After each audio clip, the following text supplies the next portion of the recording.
संत एकनाथ महाराज हे केवळ पैठणपुरते मर्यादित नव्हते, हे केवळ महाराष्ट्रापुरते मर्यादित नव्हते, तर संत एकनाथ महाराज हे खऱ्या अर्थानं राष्ट्रीय संत होते।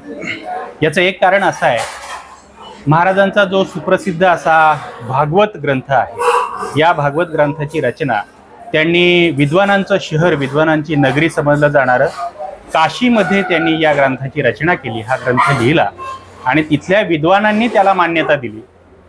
तिथल्या विद्वानांनी त्याची हत्तीवर्ण मिरवणूक काढली आणि या गोष्टीला, या घटनेला 450 वर्ष झाली। या 450 वर्षांचं निमित्त साधून काही वारकरी संप्रदायातल्या काही महाराज मंडळींनी, काही वारकऱ्यांनी हीच घटना पुन्हा त्याला उजाळा दिला आणि पुन्हा काशीमध्ये जाऊन या भागवत ग्रंथांची हत्तीवरून मिरवणूक काढली आणि अशीच मंडळी, तीच मंडळी आज आपल्या सोबत आहेत। नमस्ते, मी श्रीरंग गायकवाड, ज्ञानबा तुकाराममध्ये आपलं स्वागत असो। आणि माझ्यासोबत आहेत पायगुडे महाराज, महाराज रामकृष्ण हरी आणि जांभूळकर महाराज रामकृष्ण।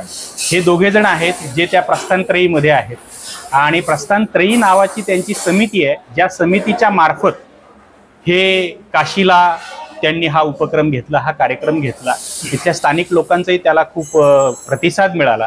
तर हे नेमकं काय, एकनाथ महाराज काशीमध्ये गेले म्हणजे काय केलं, तिथं नेमकी काय काय घटना झाल्या, काय काय गोष्टी झाल्या, हेही महाराजांनी सांगावं आणि त्यांनी यावर्षी तिथे काय केलं हे सांगावं। महाराज, पहिल्यांदा हे जे प्रस्थानत्रयी आहे, आपली संकल्पना काय आहे याच्याविषयी सांगा आणि नंतर मग तिथं काय कार्यक्रम केला किंवा त्याच्याही आधी संत एकनाथ महाराज आणि काशी यांचं नातं कसं काय जुळलं हे सांगा। वारकरी प्रस्थानत्रयी सेवा समिती प्रस्थान, समजा ज्ञानोबरायांच्या पालखीचं प्रस्थान होतं पंढरपूरच्या दिशेने, तुकाराम महाराजांच्या पालखीचं प्रस्थान होतं पंढरपूरच्या दिशेने, देहूवरनं पंढरपूर, आळंदीवरनं पंढरपूर। प्रस्थान म्हणजे निघणे, पंढरपूरला निघायचे म्हणून आपण त्याला म्हणतो प्रस्थान। तसं वारकरी संप्रदायामध्ये संप्रदायाच्या विचाराचं अनुकरण करणं, त्याला अनुसरणं, भगवंताच्या दिशेने निघणं, असं ग्रंथातूनही जायचं म्हटलं तर प्रथम जो ग्रंथ येतो तो ज्ञानोबरायांची ज्ञानेश्वरी। 2 नंबरला जो ग्रंथ येतो ज्ञानेश्वरी आहे 9033 ओव्याची, 700 श्लोकावरती ज्ञानोबरायांनी टीका केली। ब्रह्मसाम्राज्य दीपिका, वर्णिली गीतेची टीका, विठोबाचा प्राणसखा ज्ञानोबा माझा। टीका पहिली वेलांटी आली की मी तुमच्यावरती केलेली टीका तुम्ही माझ्यावरती केली, निंदा टीका अशी। दुसरी वेलांटी आली की ती टीका म्हणजे एखाद्या संत विचाराच्या एका महान ग्रंथावरती केले जाणारं भाष्य, याला टीका असं म्हणतो आपण। ब्रह्मसाम्राज्य दीपिका, गीतेवरती माऊलींनी टीका केली, तिला आपण भावार्थ दीपिका अथवा ज्ञानेश्वरी म्हणतो।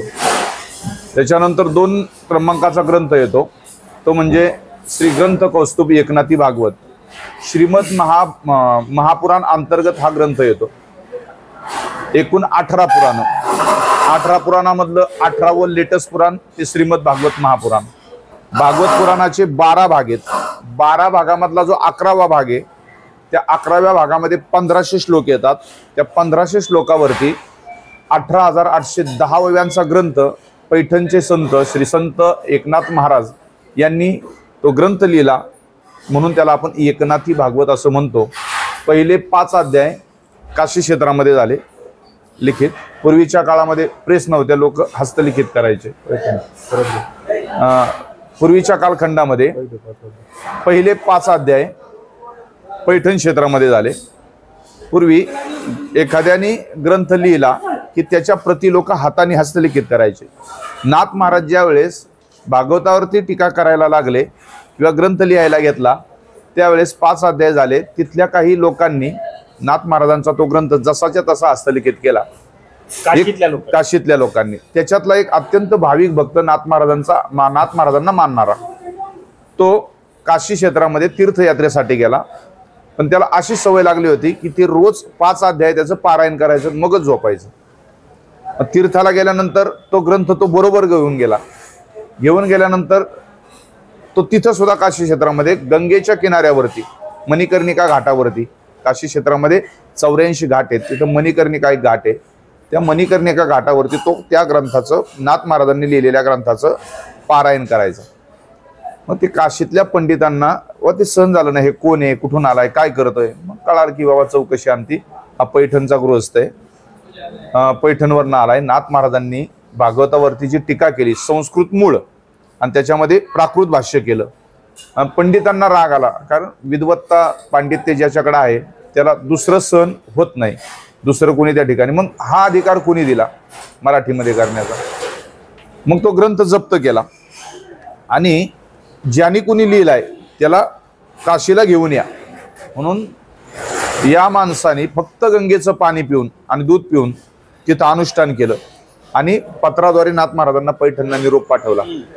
पैठणवरनं नाथ महाराजांना निरोप पोहोचल्यानंतर नाथ महाराज त्यावेळेस पैठणवरनं निघाले आणि जाता जाता गावोगावी जाताना कीर्तन कथा वगैरे करत पुराण सांगत नाथ महाराजांच्या घरी पुराण आणि पुरण हे रोज होतं. म्हणजे पुरणपोळी आणि पुराण ही रोज चालायची.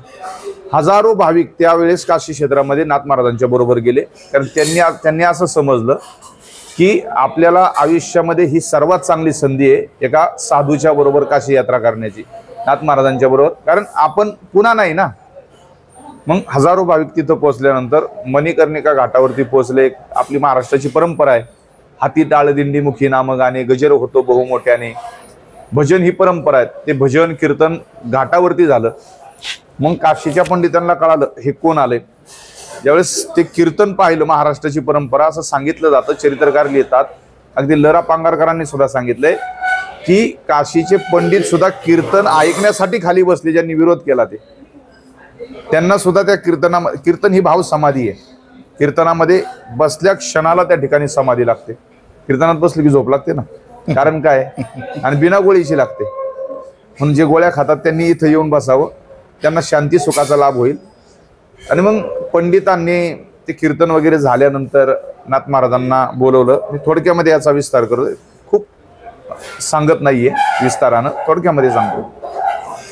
पंडितांच्या समोर ज्यावेळेस नाथांना बोलवलं त्यावेळेस हा अधिकार कुणी दिला, काय दिला, असं सगळं विचारपूस करण्यात आली. जे मुख्य होते न्याय देणारे, आणि त्याचं बाबा आता काय करायचं ह्या 5 अध्यायाच्या ग्रंथाचं, तर असं म्हणतात की त्या पंडितांच्या, त्या विद्वानांच्या शिष्यांना आपल्या गुरूंना सांगितलं होतं, तुम्ही जर नाथ महाराजांना पाहिलं तर तुम्ही त्यांना शिक्षा करू शकत नाही, कारण नाथ महाराज खूप सुंदर होते, त्यांचं रूप दिव्य भगवंतासारखेच दिसायचे. म्हणून पडदा लावला होता आड, आपण दोघं बोलतोय असा पडदा लावला होता आड, की मी तुम्हाला पाहायचं नाही, तुम्ही मला पाहायचं नाही, पडद्याच्या आडून बोलायचं. अनेक काही प्रश्न विचारले आणि मग त्यावेळेस सर्व निर्णय द्यायचा ठरला. त्यावेळेस ठरलं की नाथांनी जे संस्कृतचं प्राकृतमध्ये लिहिलेलं 5 अध्यायाचं जे वाङ्मय आहे, जो ग्रंथ आहे, तो गंगेमध्ये बुडवून टाकायचा, असं ठरलं त्या काळामध्ये. आणि निर्णय झाल्यानंतर ज्यांनी निर्णय दिला त्यांनी पडदा बाजूला केला आणि नाथ महाराजांना पाहिलं. त्यावेळेस असं सांगितलंय की त्या विद्वानाला सुद्धा नाथ महाराजांकडे पाहिल्यानंतर जणू काही कृष्ण परमात्म्याचं दर्शन झालं, अशी नाथ महाराजांची अनुभूती होती. ठीक आहे, सेवकांनी ग्रंथ घेतला, गंगेच्या पाण्यामध्ये भिरकवून दिला. जशी तुकाराम महाराजांची गाथा इंद्रायणीने आम्हाला परत दिली, तसं वज्रचुडे मंडित हाताने तो ग्रंथ गंगेने वरच्यावर झेलला, असा बुडू दिला नाही.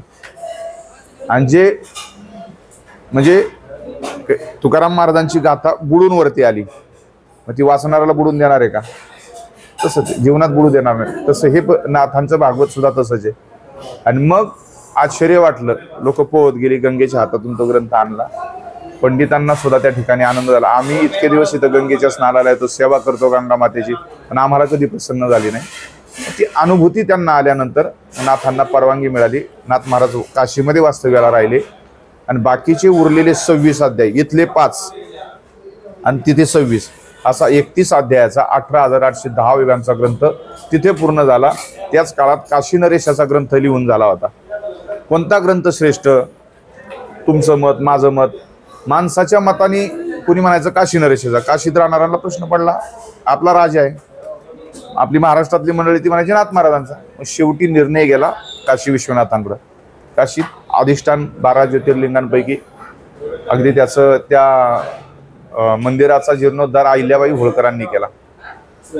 मग काशी विश्वनाथाकडे निर्णय केल्यानंतर दोनही ग्रंथ असे ठेवले आणि भगवान विश्वनाथाला सर्वांनी प्रणाम साष्टांग दंडवत करून सांगितलं की बा जो ग्रंथ वर ठेवाल तो आम्ही मान्य करू, मग तो कोणाचाही असो, तो श्रेष्ठ धरू. रात्रीचे दरवाजे बंद केले, बाहेर आले, सकाळी पाहिलं तर भागवत वर होतं महाराष्ट्रातलं ग्रंथ. आणि मग नाथ महाराजांनी त्यावेळेस त्या काशी नरेशाने सांगितलं हा विश्वनाथांचा निर्णय, आजपासून या ग्रंथाची मिरवणूक 7 दिवस हत्तीवरनं निघल. आणि त्या काळातल्या पंडितांनी नाथ भागवताची मिरवणूक हत्ती बोलवून म्हणजे गजांत लक्ष्मी प्राप्त झाली आपल्या ग्रंथाला. ग्रंथ कौस्तुभ श्री एकनाथी भागवत हत्तीवरनं मिरवलं गेलं तिथं. त्याला या वर्षी 2024ला 450 वर्ष बरोबर पूर्ण होत आहेत. आणि आम्हाला एक आमचे मित्र शेखरजी महाराज जांभूळकर वारकरी प्रस्थानत्रयी समितीचे सर्व ते पाहतात. महाराष्ट्रातला खूप मोठा जनसमुदाय आम्ही या वारकरी प्रस्थानत्रयीच्या अंतर्गत आहे. 30,000 लोकांनी ज्ञानेश्वरी लिहिली. आता जवळजवळ आम्ही 1,500 वया, पण आमचं मत आहे की 2,000 लोकांपर्यंत भागवत पोचले, हस्तलिखित झाले 2,000 लोकांनी. तर तिथं 450 वर्षानंतर आम्ही हत्तीवरनं परत मिरवणूक ग्रंथाची काढली. एक समाधान आहे की जो ग्रंथनाथांचं भागवत आहे ते पुन्हा हत्तीवरती त्या ठिकाणी गेलं. आणि याही वेळेस काशीतले पंडित त्याला साक्षीदार आहेत. आपल्या भारताचे खूप वेदमूर्ती म्हणून म्हटलं जातं. अगदी आपल्या पंतप्रधानांचे अत्यंत निकटवर्तीय राम मंदिराचं सुद्धा मुहूर्ताच्या आधी पूजनाच्या वेळेस ते प्राणप्रतिष्ठा स्थापनेच्या वेळेस मुख्य होते. त्यांनी सुद्धा शुभेच्छा पत्राद्वारे आम्हाला लिहून दिल्या होत्या. त्यांचं नाव आहे गुरुवर्य वेदांत मूर्ती गणेश शास्त्री द्रविड. युट्यूबला सर्च केलं तर तुम्हाला मिळेल त्यांचं नाव. किती विद्वान व्यक्तिमत्व, त्यांच्या शुभेच्छा प्राप्त झाल्या. म्हणजे जसं त्या काळामध्ये काशीचे पंडित सहभागी होते तसं आत्ताही 450 वर्षानंतर तिथल्या लोकांचा सहभाग आम्हाला मिळाला. काशी विश्वनाथांचा आशीर्वाद प्राप्त झाला. तिथलं मुख्य दैवत कालभैरव, भैरवनाथ देव काशीचा असं म्हणतात. तिथल्या देवतेचा आम्ही सर्वांचा आशीर्वाद घेऊन गंगेचं स्नान, गंगा मातेच्या साक्षीनं अगदी ग्रंथाची सर्वांच्या 450 लोकांच्या उपस्थितीमध्ये ही मिरवणूक तिथं काशी क्षेत्रामध्ये निघाली. कधी ना काशीला गेलाच तर आपण बिंदू माधव नावाचा घाट आहे, त्या बिंदू माधव नावाच्या घाटावरती नाथ महाराजांचं म्हणजे कृष्णमूर्ती स्थापन केलेली आहे. ती कधीतरी तिथं पाहणं गरजेचं आहे. महाराष्ट्रातल्या मंडळींनी दर्शन घेणं गरजेचं आहे. असं एक काशीचं महात्म्य आहे. वा, हे फारच मोठा उपक्रम म्हणता येईल आजच्या काळातला असा या प्रस्थानत्रयी समितीने. ही मंडळी बेसिकली पुण्याची आहे आणि जांभूळकर महाराजांनी काशीचं सांगितलं. या प्रस्थानत्रयी समितीविषयी कशी स्थापन झाली आणि त्याचं काय काय उपक्रम तुम्ही केलेत हे जरा तुम्ही सांगा. वारकरी प्रस्थानत्रयी सेवा समिती, त्रयी म्हणजे 3 गोष्टीचा समुच्चय. याला 5 गोष्टींना पाचोंदा आपण म्हणतो. 5 पांडव तसे 3 गोष्टींना प्राधान्याने वारकरी संप्रदायामध्ये खूप महत्व आहे. 3 ग्रंथांना. त्यातला पहिला मूळचा ग्रंथ जो पायाच्या ठिकाणी ज्ञानोबरायांनी पाया रचला त्याला ज्ञानेश्वरी म्हणतात. शांतीब्रह्म श्री एकनाथ महाराजांचं भागवत हा दुसरा ग्रंथ आणि तुकोबरायांचा गाथा तिसरा. या 3ही ग्रंथांना वारकरी संप्रदायात खूप प्रमाण मानलं गेलं. तिथून आमचं निघणं होतं. प्रवास जिथून वारकरी विचाराचा होतो या 3 ग्रंथातून कीर्तनकार घडतो, प्रवचनकार घडतो.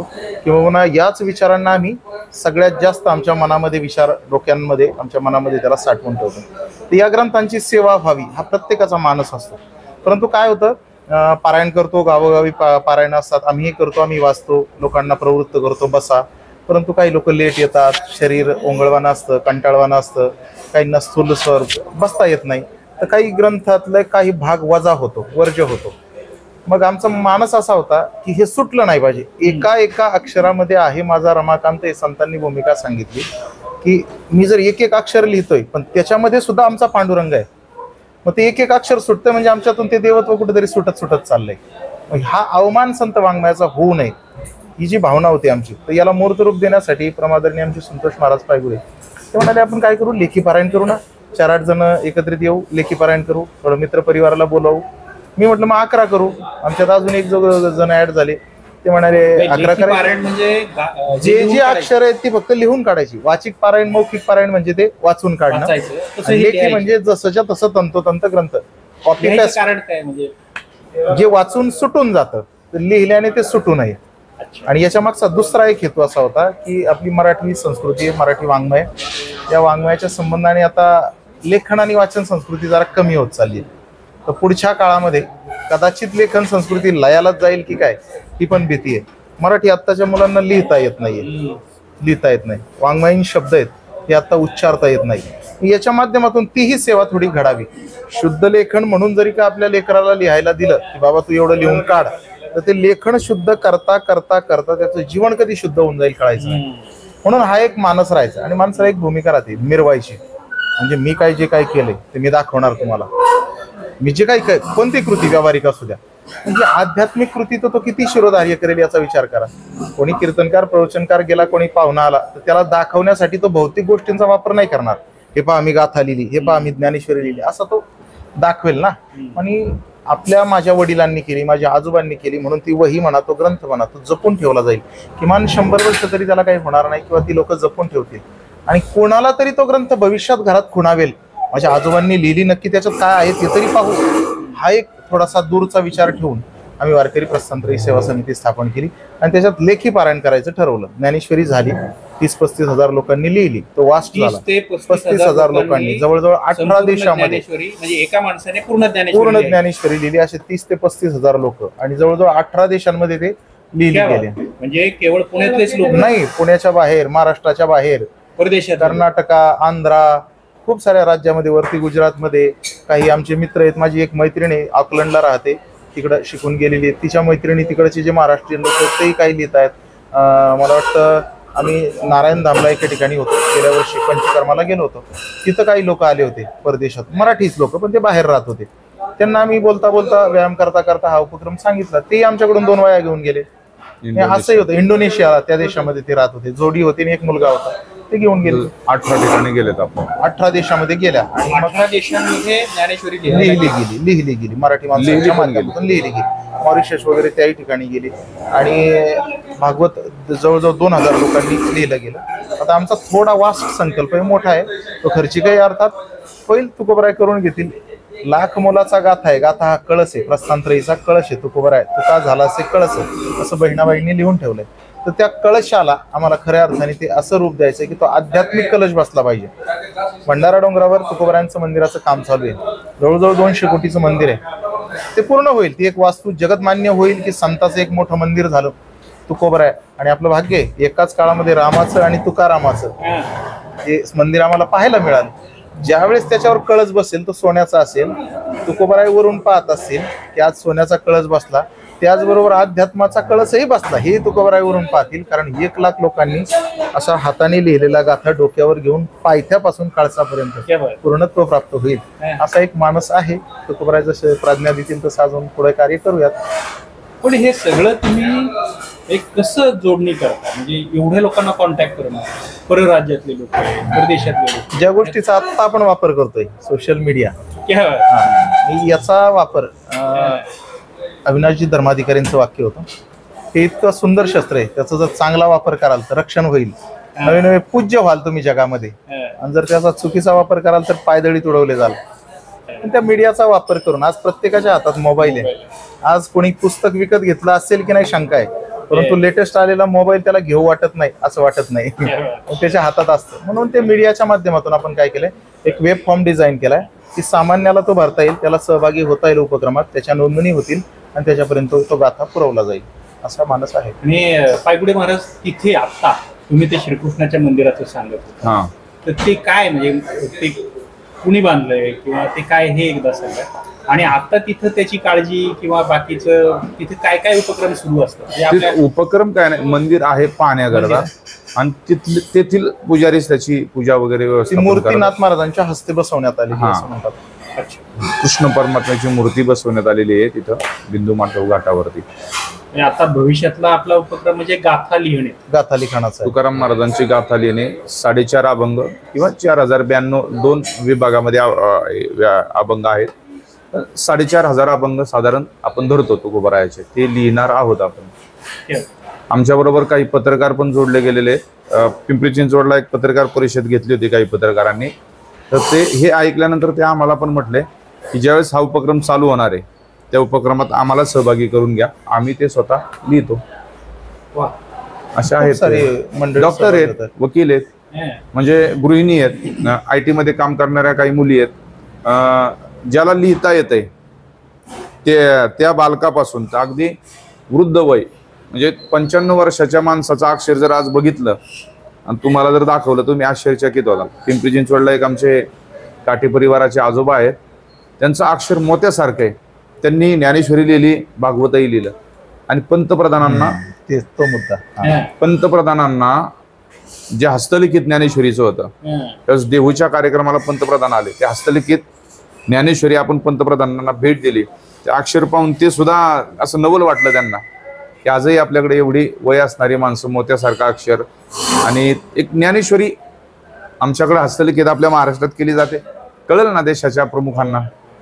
जेवढा त्यांचा हातावर कंट्रोल आहे, मला ती श्रद्धा आहे, मनातली भावना आहे, त्याच्यामुळे ते मोत्यासारखं अक्षर त्यांचं येणं. आमच्या हिंजवडीमध्ये हुलावळी परिवारातील एक कन्या आहे, सोनल हुलावळी म्हणून. तिने इंग्रजीमध्ये भागवत लिहून काढलं. बरं, भागवताची इंग्रजी पोत पूर्णच्या पूर्ण भागवत इंग्रजीमध्ये लिहून काढली. माझी कन्या सुद्धा इंग्रजीत लिहिते. तिचं पूर्ण नाही झाली, की आता छोटी अजून, पण तिने ते सुरुवात करून घेतलेली आहे. पण हिने कम्प्लीट केलं. म्हणजे लोक लिहित आहेत. मध्ये एक महाराजांना फोन आला होता, मला वाटतं केरळ का कर्नाटकाच्या बाजूचा होता, तर ते त्यांच्या भाषेत तमिळ भाषेमध्ये लिहिण्याचा प्रयत्न करत होते. म्हणजे आम्ही लिहिलं चालेल, म्हणजे आम्हाला कळणार नाही पण तुम्ही लिहा, तुमची श्रद्धा आहे. आम्ही असं एक पाहिलं, आपण गेलो होतो त्यांना भेट द्यायला, वस्त्रावरती पसायदान लिहिलं. त्यांची इच्छा होती 3.5-4 वर्ष लागतील मला, वस्त्रावरती मी ज्ञानेश्वरी लिहिणार. ज्ञानेश्वरी आनंदनगर, वडगाव आनंदनगर पलीकडे. हा, ही चळवळच आहे. अशी काही लोक आहेत आपल्याकडं की विविध वेगवेगळ्या पद्धतीने त्यांच्या लिखाणाच्या पद्धती वगैरे सगळं असं छान आहे. हे गेली 750 वर्ष संत परंपरा, वारकरी परंपरा जी टिकली, ती यांनीच नाव दिले प्रस्थानत्रयी. जे संत ज्ञानेश्वरांची ज्ञानेश्वरी असेल, एकनाथ महाराजांचं भागवत असेल, किंवा तुकाराम महाराजांचा गाथा असेल आणि इतरही संतांचं, हे केवळ लिहून ठेवलं म्हणून ते आज एवढे वर्ष आपल्यापर्यंत आलेलं आहे. आणि मला असं वाटतं की ही सगळी तुम्ही पाहता आहात तरुण महाराज मंडळी आहेत. म्हणजे आपण म्हणतात ना, बऱ्याचदा म्हणतात की वारकरी संप्रदाय हा वयस्कर माणसांचा, रिटायर माणसांचा संप्रदाय, पण त्याला छेद देणारे असे 2 महाराज आपल्यासोबत आहेत, जांभूळकर महाराज आणि पायगुडे महाराज. आणि महत्वाचं म्हणजे अभ्यासू आहेत, विद्वान आहेत. मला असं वाटतं की या काळाची गरज हीच आहे की अशा या तरुण मंडळींनी, तरुण अभ्यासकांनी, तरुण महाराजांनी यावं आणि समकालीन बाकीच्या परंपरेच्या बाहेर असणाऱ्या लोकांना सुद्धा इकडे आकर्षून घ्यावं. त्यांना संतांचं साहित्य, हे जे मानवतेचं साहित्य आहे, बंधुभावाचं साहित्य आहे, अणुस्कीचं साहित्य आहे, त्यांच्यामध्ये प्रसार करावा. आणि फार मोठा वाटा, म्हणजे आपल्याला आश्चर्य वाटेल की हजारो लोक केवळ पुण्यात नाहीत, महाराष्ट्रात नाहीत, देशात नाहीत, तर परदेशात सुद्धा हे ज्ञानेश्वरी गाथा भागवत लिखाणाचं काम करतायत. त्याच्यामुळं आपण त्यांना वंदन करायला पाहिजे. ज्ञानबा तुकाराम आमच्या या वार्षिकातर्फे खरोखर तुम्हाला तरुण म्हटले. आमचे गुरुवारी आहेत जगन्नाथ महाराज पाटील मुंबईचे, त्यांना एका वृद्ध व्यक्तीने प्रश्न केला, म्हाताऱ्या माणसांनी परमार्थ करायचा का नाही करायचा, तर त्याच्यावरची त्यांनी दिलेलं उत्तर अत्यंत गोड आहे.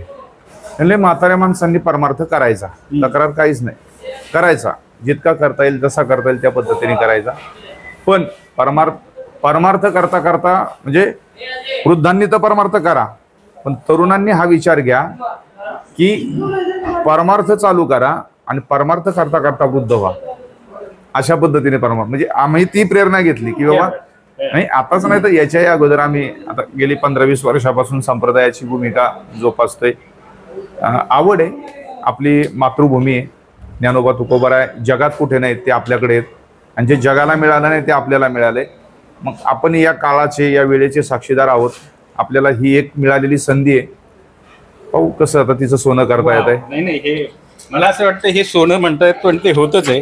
याचं कारण असं आहे की तरुणांनी याच्यासाठी पुढाकार घेणं. म्हणजे माझ्या जातीचा बज भेटो कोणी, असं तुकाराम महाराजांनी म्हटलेले, आवडीची धनी फेडावा. आणि ही मंडळी भेटतायत आणि हे या पद्धतीचं काम करतायत. आपल्याला माहिती आहे ज्ञानबा तुकाराम या वार्षिकातर्फे याच पद्धतीचं काम आम्ही करतो आहोत. आज ज्ञानेश्वरीचा परिष्करण दिन, म्हणजे याच दिवशी संत एकनाथ महाराजांनी ज्ञानेश्वरी शुद्ध केली. लिहून त्यांनी एडिट केली. ते पहिले संपादक असं म्हटलं तर हरकत नाही. संत हे पहिले पत्रकारच होते. आद्य पत्रकार संतांनाच म्हणायला पाहिजे, कारण त्यांनी लिहून लेखणी आणि वाणीने हे सगळा माणुसकीचा विचार जो आहे हा देशभर नव्हे परदेशांमध्ये सुद्धा, म्हणजे ज्ञानेश्वर माऊलीने तर विश्वाच्या कल्याणाचं पसायदान मागितलं. हे जे आहे हे लेखणीचं बळ आहे, हे वाणीचं बळ आहे, त्याचं महत्व आहे. आणि ही सगळी मंडळी, त्यांची प्रस्थानत्रयी समिती, जांभूळकर महाराज, पायगुडे महाराज, तुम्ही हे करता आहात त्याला आमच्या म्हणजे आम्ही वंदनही करतो आणि शुभेच्छाही देतो. असेच आमच्यासोबत जोडलेले राहा. एकनाथ महाराजांचा आणि सर्व संतांचा आशीर्वाद तुमच्या पाठीशी आहे, तो असावा अशा शुभेच्छा देतो. आणि आमचं हे यूट्यूब चॅनल आहे, तरुण मंडळी आहे, तरुणांचं व्यासपीठ आहे. तुम्ही हे सबस्क्राईब करायला विसरू नका. आम्ही सोशल मीडियाच्याही सगळ्या व्यासपीठांवर आहोत. आम्हाला फॉलो करा. नमस्ते, धन्यवाद. रामकृष्ण हरी. राम भानुदास. भानुदास.